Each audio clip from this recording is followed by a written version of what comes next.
for your shortcomings? Or could it just be that maybe you've been looking your whole life for an excuse as to why you can't, while other people of the same color, race, gender, orientation, take your pick, do?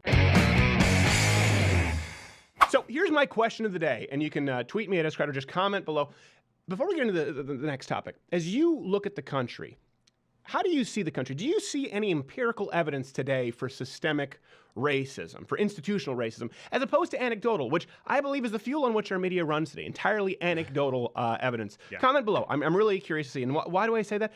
Because Starbucks is now set to close more than 8,000 locations for racial bias education. The company said the training would aim to address implicit bias, teach employees how to prevent discrimination, and promote conscious inclusion. Employees will receive the training on, and the stores will close for the afternoon of May 29th. This comes on the heels of protests, of course, after 2 black men were arrested at one of the franchise's stores. Yep.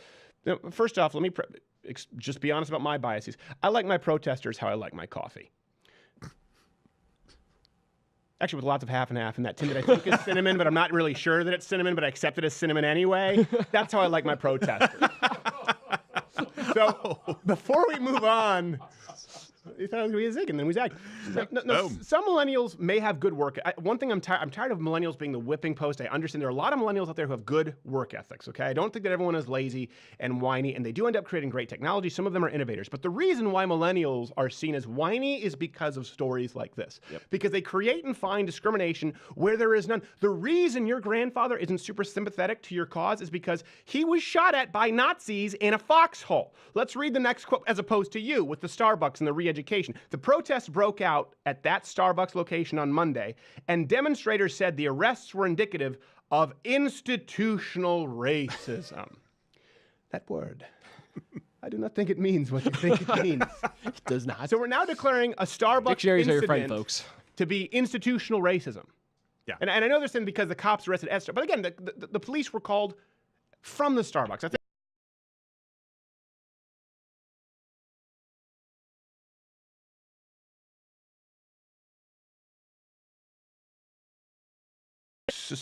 of social institutions such as government organizations, schools, banks, and courts of law giving negative treatment to a group of people based on their race. No, I'm not saying that we haven't had institutional racism in this country, and it still exists elsewhere, as you see with indentured servitude. Some examples of, in the United States, for example, being barred from drinking from the same water fountain as whites.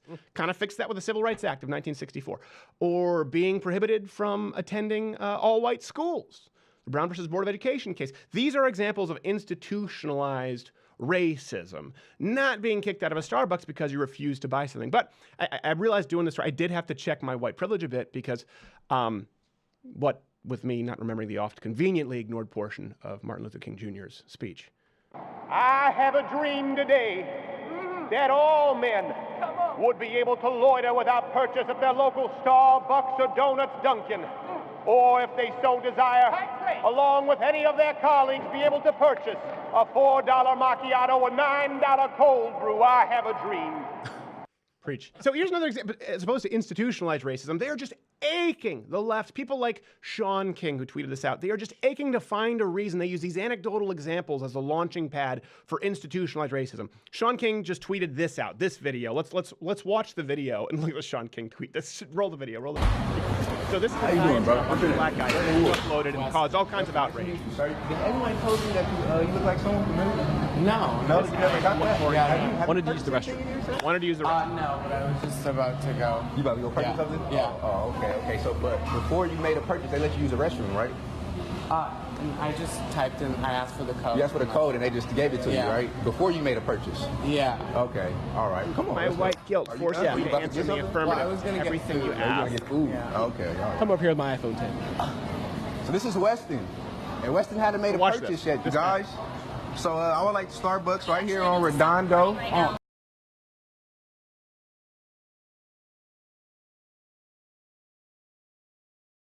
And you guys haven't you guys had gave him the code.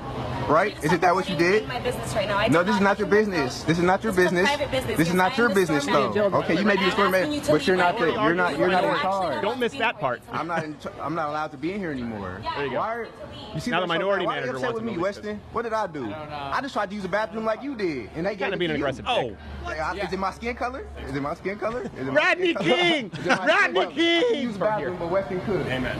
I feel it may be my skin color.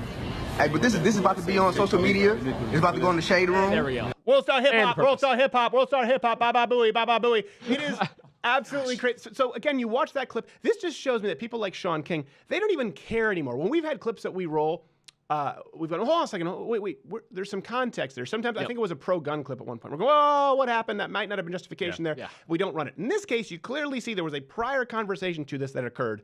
A cop was there and ready, which means they were probably already called before this incident went down. This guy is acting like just an indignant ass.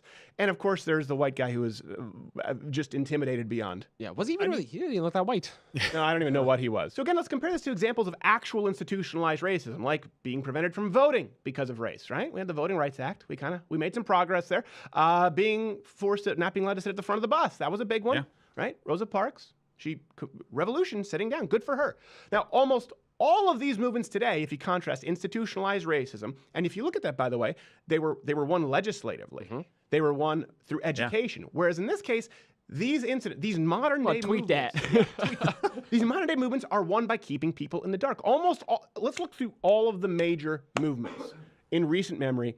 And the catalyst was something anecdotal. So Black Lives Matter, it started with Michael Brown. The hands up, don't shoot lie.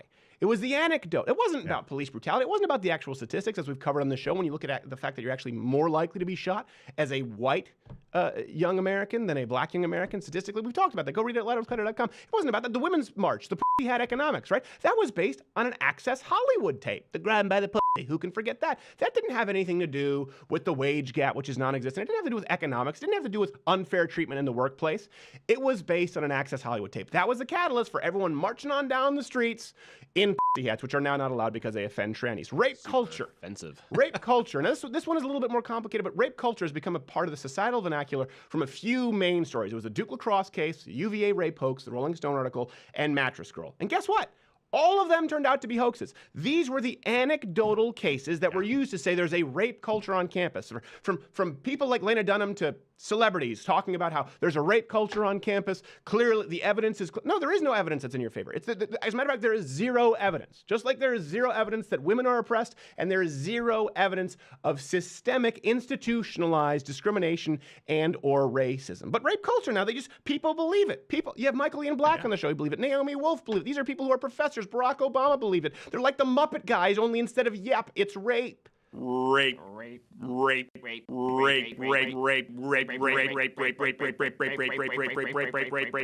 And the media goes along with it. It's the anecdotal evidence that is used as a springboard to mislead people. So here's what this is too, by the way, for people out there the guy in the bathroom. Let's say I'm going to do you a service, okay? It's hedging your bets on failure.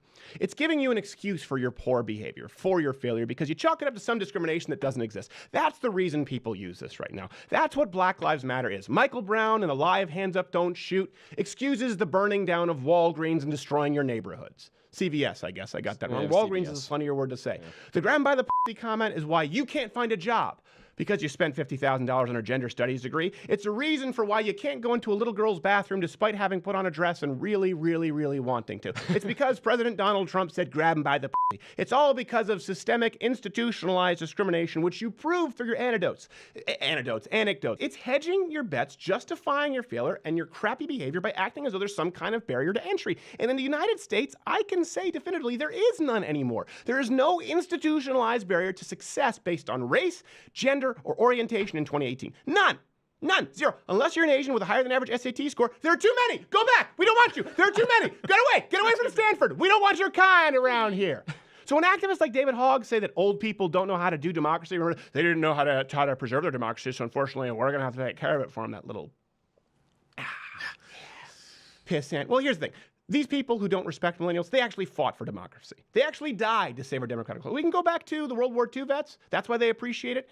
That's why they think that you're a bunch of arrogant, ungrateful little piss ants. But let's even just go back to Vietnam. Those veterans came back because they were fighting communists in an unwinnable war, granted, but JFK turned into a quagmire. Either way, any way you line it up, they were fighting against systemic oppression in one form or another. And guess what? They came back only to have people spit on them. That's why previous generations are not sympathetic when you say, oh, I have to take a shit at Starbucks, but they wouldn't let me because of institutionalized racism. They're like, whoa, they're going, no, hold on, Vietnam vet here. You're just an asshole.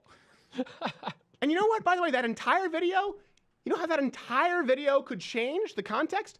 That lady at the front desk could have asked both of them whether it was number 1 or number 2. So, oh, I've just got to pee. Oh, okay, no problem. I got to take a massive dump. No. Is it because I'm black? No, it's more about the massive dump thing. I'm not saying that's the context. I'm trying to provide you, if they're going to provide anecdotal evidence, with some context that might change it. So everyone out there who makes a living off of or pointing out systemic discrimination, ask yourself, is that really the reason for your shortcomings? Is that really the reason people have grown tired of you? Or could it just be that maybe you've been looking your whole life for an excuse as to why you can't? While other people of the same color, race, gender, orientation, take your pick, do. You can't and they do. But, you know, granted, I have to say I'm always surprised. It seems like MLK Jr. was ahead of his time. I have a dream today that all men, regardless of color of skin, can pinch a loaf at their local coffee house without repercussions. And that Sean King would tweet that Hey, did you like this video? What, you didn't? Oh, you're a cat person? Well, that makes sense. Disregard him and or her/Z. Everyone else, hit the subscribe button and leave your comment below as to why you like this video. You know what, crazy cat, you can get back. You can comment below too as to why you don't like it.